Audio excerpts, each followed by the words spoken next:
Bonjour et bienvenue sur la chaîne Pitchoun Papa. Alors aujourd'hui, petite vidéo sur un bouquin que j'ai mangé en 2 jours, tellement qu'il était intéressant et facile à lire. Alors le bouquin, ça s'appelle Les Nouveaux Papas, les clés de l'éducation positive. Pardon, c'est de Gilles Vaquier de la Baume. Alors avant de vous expliquer un petit peu les points du bouquin qui m'ont intéressé, qui m'ont plu, et vous montrer quand même, mine de rien, j'ai adoré le livre dans le sens où il a le même état d'esprit et il voit son rôle de papa à peu près comme moi je le conçois. Je vais vous donner des infos sur l'auteur. Alors Gilles Vaquier de la Baume, c'est un papa, comme tout papa, qui un jour malheureusement a eu un accident, c'est-à-dire que sa petite apparemment a fait une chute dans les escaliers et il a eu une peur bleue, une grave chute, même ils sont allés à l'hôpital, etc. Et il a eu une peur bleue et il s'est posé beaucoup de questions et il s'est remis en question sur son rôle de papa et sur la sécurité qu'il devait mettre en place pour accompagner ses enfants. À la suite de ça, il a décidé de devenir un meilleur papa et donc il a fait de la formation et il a créé le premier atelier pour futur papa. Alors futur papa dans le sens de papa récent. Donc cet atelier, il a commencé je crois à Paris et maintenant il se fait à Lyon, à Bordeaux et dans d'autres villes. Il est fait en 2 modules, ce que j'ai vu sur, vous pouvez aller le taper atelier de futur papa, vous allez tomber sur lui sur le net. Il est fait de 2 modules, les 2 modules sont les gestes du quotidien avec des exercices pratiques, bien évidemment, donc le changement de couche, sécurité, etc., etc. Et l'éducation positive et la communication bienveillante, ce qui tombe bien puisque c'est un des sujets de ma chaîne et c'est sur ce sujet-là qu'il a voulu sortir le bouquin pour enfoncer le clou et nous donner quelques trucs et astuces pour, on va dire, accompagner son enfant. Pourquoi j'ai voulu lire ce livre et pourquoi je vous l'explique aujourd'hui? Parce que tout simplement ce livre, pour une fois, est adressé au papa et peut faire un très bon point de départ pour comprendre ce qui nous attend dans ce nouveau rôle et pour comprendre la vie qu'on doit avoir et l'environnement qu'on doit mettre en place, les actions qu'on doit mettre en place avec notre conjointe et la maman pour que chacun assume son rôle de parent et qui trouve sa place dans le cadre familial qui va se construire avec l'arrivée de notre cher bambin, de nos chers bambins. Donc voilà, première idée, tout d'abord, comme je vous le disais, il faut discuter, comme je vous le répète tout le temps, il faut discuter avant l'arrivée du bébé. Vous avez un process à prendre et puis même à l'arrivée du bébé, il va falloir discuter avec votre conjointe, harmoniser chacun ses attentes. Il dit d'harmoniser ses attentes, mais en gros c'est discuter avec votre conjointe pour vous mettre d'accord, pour voir comment vous concevez la parentalité, bien évidemment, pour trouver votre place et pour vous aider dans les moments difficiles, les moments de fatigue, comme je vous en parlais déjà dans certaines vidéos avant. Donc, communication, et faire équipe, comme d'habitude. Communication, faire équipe, comme je vous le dis à chaque fois. Donc ensuite, pour nous les papas, il dit que dans ce bouquin, il faut s'écarter du rôle qu'on a connu vis-à-vis de nos grands-parents, voire certains de nos parents. Bon, pas tous, mais il faut sortir du papa qu'on a connu comme rôle d'éducateur, celui qui donne des ordres, celui qui met l'enfant en tant qu'exécutant, pour plus devenir ce que je pourrais appeler un coach, un accompagnant, pour pouvoir amener l'éducation, l'éducation bienveillante, comme il appelle ça, l'éducation positive. Alors bien évidemment, il faut mettre un cadre, je veux dire, la bienveillance ne veut pas dire le laxisme. Je vois trop souvent dans les articles ou dans les énoncés, ce que je vois sur la toile sur l'éducation bienveillante, ou la parentalité bienveillante, on fait trop le rapprochement avec le laxisme. La parentalité positive, ça ne rime pas avec le laxisme. L'enfant a besoin d'un cadre et il faut donner ce cadre pour qu'il avance en sécurité, qu'il puisse appréhender au mieux le monde avec ses parents. Donc il fait aussi allusion au fait pardon que la relation fusionnelle mère-enfant n'est pas bon et peut faire pâtir le cercle familial. Autre idée portée par l'auteur dans ce bouquin, c'est qu'il faut que chaque parent passe des moments privilégiés. Ça rappelle un peu ce que je disais tout à l'heure avec la relation fusionnelle. Il faut que chaque parent ait son moment avec les enfants, avec son enfant, avec les enfants. C'est-à-dire qu'il ne faut pas qu'il passe constamment du temps comme peut emmener la relation fusionnelle mère-enfant qu'avec sa maman. Il faut que son papa aussi participe tout seul avec l'enfant à des activités pour entretenir, on va dire, le lien d'attachement envers chacun de ses parents et accorder, on va dire, le cadre familial à 3 ou à 4 avec les enfants, en fonction d'eux, les 2 parents et les enfants, pour qu'il arrive à se positionner, pour que l'enfant arrive à se positionner et que, bien évidemment, les parents arrivent à trouver leur rôle.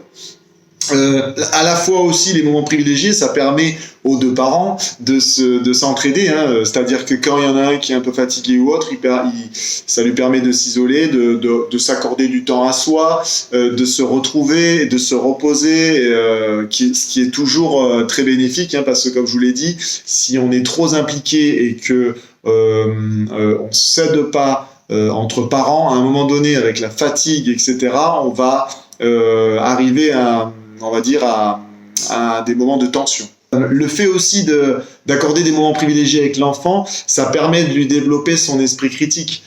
Parce qu'il va avoir la vision de la maman et il va avoir la vision du papa. Donc déjà, il va avoir 2 visions différentes sur des sujets identiques, ce qui va permettre lui de comprendre les sujets. Et comme je vous l'ai déjà dit, vis-à-vis des informations sur certains sujets qui vont l'intéresser ou les questions qu'ils vont poser, d'avoir la réponse de la maman et la réponse du papa, qui sont pas obligatoirement identiques, lui permet de commencer à faire son analyse et à développer cet esprit critique qui, plus tard, bien évidemment, va lui permettre d'avancer et de répondre aux challenges et aux défis de la vie, entre autres professionnelle. L'autre idée qui est notée dans ce bouquin, c'est le fait que le père, ça me fait plaisir parce que je vous en ai déjà parlé, que le père participe activement à la construction de la personnalité de l'enfant, donc à l'assimilation de l'autonomie et à l'indépendance, qui l'emmène, comme je vous l'ai dit, à prendre confiance en lui et à passer les épreuves futures de la vie, hein, comme je vous en parlais dans une de mes vidéos.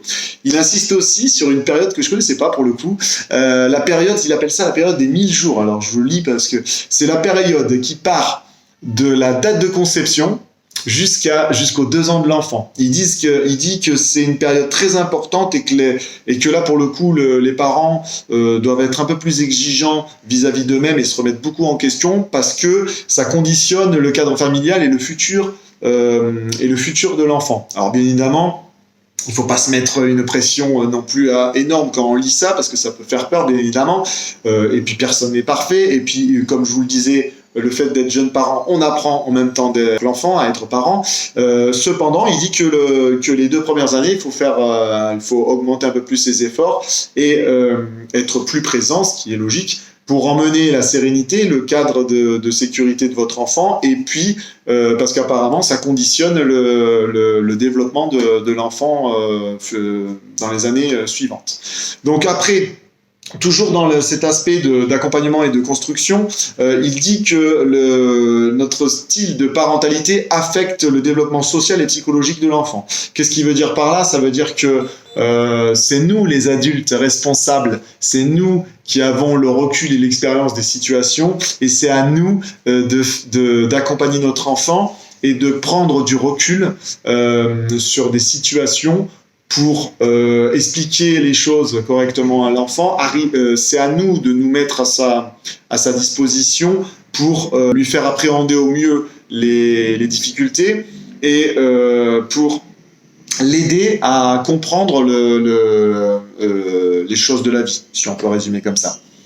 Donc après, qui vient avec ça, il explique bien évidemment qu'il y a un équilibre à trouver entre la vie professionnelle où il faut qu'on soit combatif, qui peut être qui est une source d'épanouissement pour les parents pour le coup, et de l'autre côté très zen vis-à-vis de nos enfants. Alors ça revient à la période des 1000 jours et ce que je vous disais avant, c'est difficile à trouver, à maintenir, mais il faut que nous, adultes, fassions l'effort et que nous nous remettons chaque jour en perspective pour à chaque fois arriver à se poser et s'entraider. Là, on en revient avec l'entraide en couple, parce que les moments de fatigue, on en aura tous vis-à-vis de notre travail, les moments de stress également. Il faut vraiment s'appuyer les uns sur les autres pour toujours accompagner l'enfant et pour pouvoir supporter certaines situations. C'est-à-dire que, par exemple, je sais pas, moi j'ai déjà connu des parents énervés parce que stressés par le boulot ou fatigués par le boulot, que les enfants ce soir-là sont hyper excités, hyper dynamiques, pleins d'envie, et que les parents n'ont pas envie, et ben là, ils leur crient dessus. C'est pas la solution. Il vaut mieux, dans ces cas-là, prendre du recul. Alors, je sais que c'est difficile parce que dans l'instant, on a envie de sortir cette fatigue et ce stress.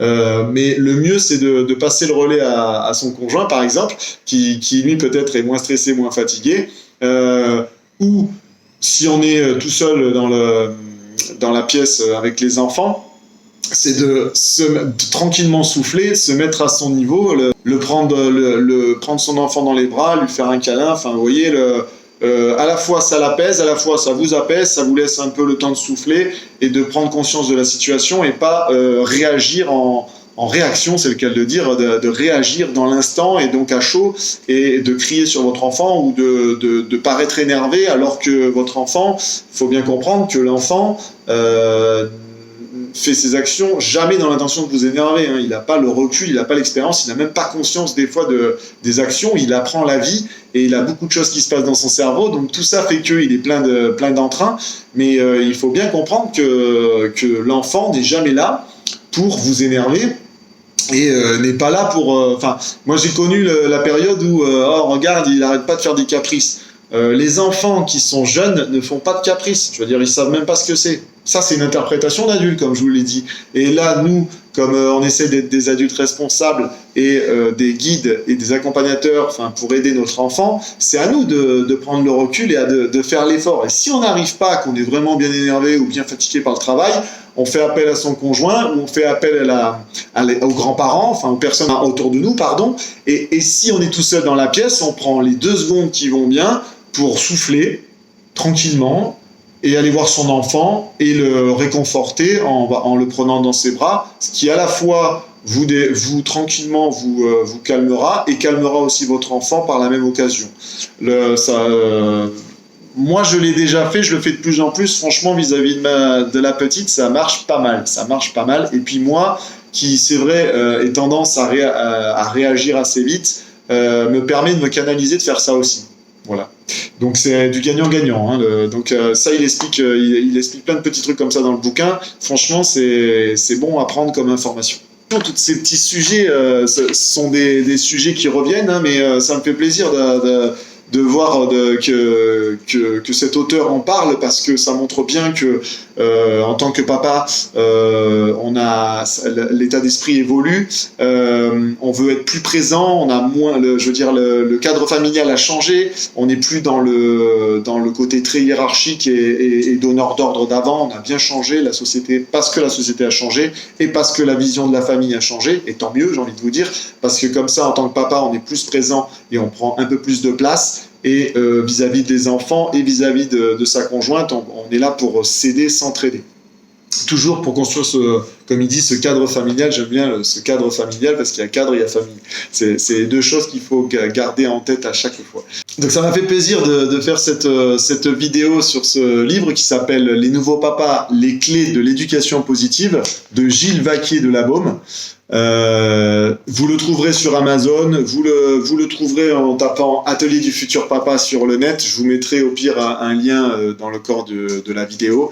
En tout cas, ce livre que j'ai lu et que j'ai mangé, comme je dis, en 2 jours, m'a rassuré sur la manière dont je voyais mon rôle en tant que papa, car je suis dans la même longueur d'onde que l'auteur et que l'écrivain. Alors, bien évidemment, si vous lisez le livre et que vous ne vous sentez pas dans la même optique, c'est pas grave, c'est juste que il donne son opinion, il donne les outils, et comme je vous dis, il donne une première idée du rôle de papa dans cette famille naissante, bien évidemment.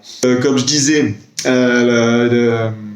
le papa emmène l'autonomie et l'indépendance de l'enfant, hein, entre autres, la maman aussi, par le biais de, comme je vous disais dans d'autres vidéos, d'avoir la vision du papa en dehors de la vision maternelle lui permet de développer cet esprit critique.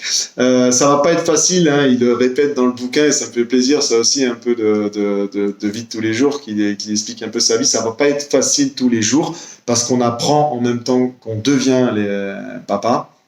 Mais franchement, ça vaut vraiment la chandelle et moi, je serais, par exemple, super fier le jour où ma petite me montrera ses accomplissements personnels, qu'elle aura réussi ses challenges, je sais pas moi, qu'elle aura par exemple trouvé un boulot qui lui plaît, d'autres choses. Enfin, là, je serais très fier parce qu'en fait, elle aura réussi à atteindre le dernier besoin. Et là, ça me fait rigoler parce que ça me ramène à une vidéo que je vous avais expliquée sur la pyramide de Maslow. Ça lui aura fait atteindre le dernier besoin de la pyramide de Maslow, qui est le besoin d'accomplissement. Et ça, je vous laisse aller voir une de mes vidéos là-dessus pour savoir les besoins qui viennent avant. Mais le besoin d'accomplissement, c'est celui qui est le plus long et le plus difficile à faire acquérir à son enfant parce qu'il y a besoin d'expérience, il y a besoin de beaucoup de retours, d'échanges, il y a besoin d'épreuves de la vie. Et on peut le voir qu'à un certain moment de la vie de l'enfant, l'accomplissement, je vous avouerai, nous aussi, hein, le besoin d'accomplissement, on en a tous besoin, le besoin de reconnaissance, mais on le voit qu'arriver à un certain moment de notre vie. Il n'arrive pas au début, hein, il faut qu'on ait développé une certaine expérience de la vie pour atteindre ce besoin d'accomplissement. Donc, la dernière chose que l'auteur dit et que je suis content qu'il le dise, c'est devenez des coachs, des accompagnateurs, sortez de ce rôle de donneur d'ordre et ne mettez pas vos enfants en tant qu'exécutants, aidez-les, mettez-vous à leur niveau, réfléchissez toujours comme les adultes de la famille, bien évidemment, de manière responsable, et sachez prendre du recul pour anticiper ou pour éviter des crises à la maison, pour on va dire, diminuer ces moments de tension, de fatigue qui vont faire que malheureusement, vous allez peut-être crier par mégarde sur vos enfants. Voilà, donc je vous remercie de m'avoir suivi. Désolé, la vidéo était un peu longue, mais comme le bouquin est super intéressant, je suis parti un peu de partout, comme d'habitude. Donc je vous remercie d'avoir vu la vidéo jusqu'au bout. Merci de me suivre et je vous dis à une prochaine fois. Ciao et ciao.